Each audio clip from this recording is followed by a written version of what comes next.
When you're intuitive, empathetic, or you've had an early awakening, you tend to see people's potential before they see it themselves. You can look at someone and think, if you only knew how powerful you are, if you only trusted yourself, if you could just see what I see. And sometimes that's frustrating because part of you wants to shake them and say, wake up, you're meant for more. And for a long time, I thought that was love. I thought helping meant guiding, nudging, explaining, and fixing. And if you watch any of my relationship videos, you will see that. But what I'm realizing now is that the real awakening is learning when not to interfere. It's learning how to love people without trying to manage their journey. And honestly, it reminds me of parenting. I myself am not a parent, but I do think about that. And I do relate this to parenting, where parents will interfere out of fear and love, out of wanting to protect their kids from pain. And sometimes that is necessary. But a lot of the time, you can't protect someone from their own lessons. If it doesn't happen now, it happens later. If it doesn't happen this way, it's going to happen another way. Life will teach what needs to be taught, no matter how hard you try to avoid it. And trying to stop that isn't always love. Sometimes it's control disguised as care. What I'm learning is I don't need to save people. I don't need to fix them. I don't need to convince them.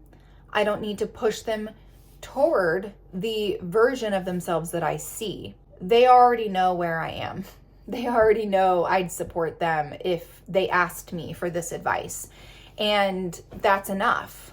There's this idea that real compassion isn't about carrying everyone's pain.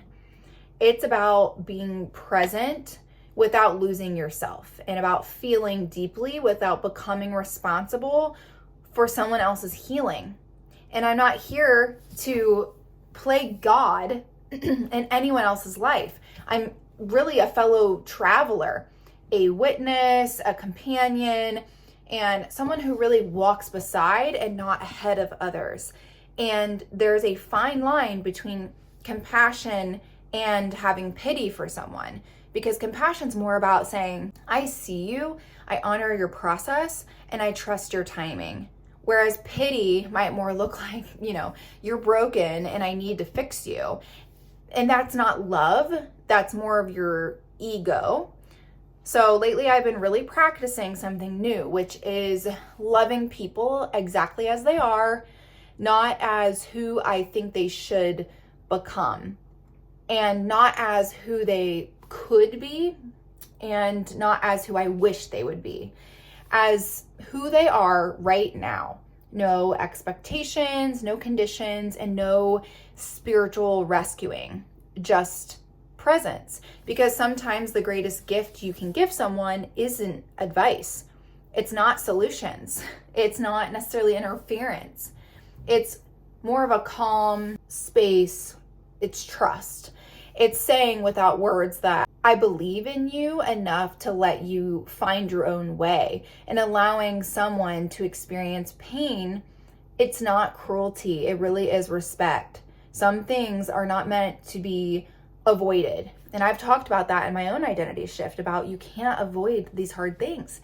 They're meant to be traversed, and trying to spare someone from necessary pain isn't love. It really is interrupting their own becoming. And I think that's the shift that I'm in right now, that I'm trying to go more from savior to supporter, which is why I call myself a guide. I'm not your coach. I'm not someone who's going to just fix things overnight. I'm a guide, and I'm sharing things of what's worked for me. So I'm going from fixer to witness, from controlling outcomes to really trusting life.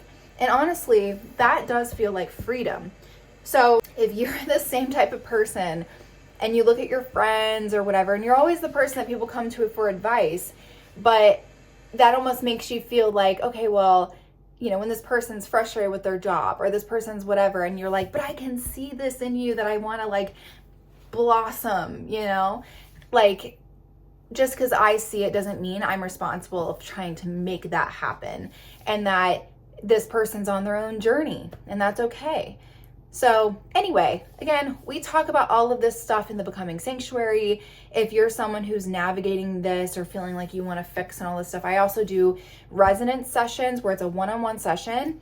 We talk about really you, who you are. We start to unravel that, who you are, and then we start to take this person of who you are within your soul contract, what your purpose is here, and we start to align your life to things that fit, almost like the puzzle pieces that align better with you, so you can feel happier, you can have more easier time with abundance and your own awakening. This is a supportive community. We're all going through it. We're all trying to figure out life. There is no hierarchy in this community. We are all just walking alongside each other and sharing what's helped us, what's worked for us. So that's literally what my whole sanctuary is about, is sharing my own journey and the tools and things I've learned along the way, so that you can, you know, have a set place to find all that stuff and navigate your own identity, your own awakening, your own becoming, all of that. So I'm going to put the link in the description. Definitely go check that out. It's free to join. Would love to have you there. But anyway, I digress. Thank you so much for watching. Don't forget to like and subscribe, and I will see you in the next video.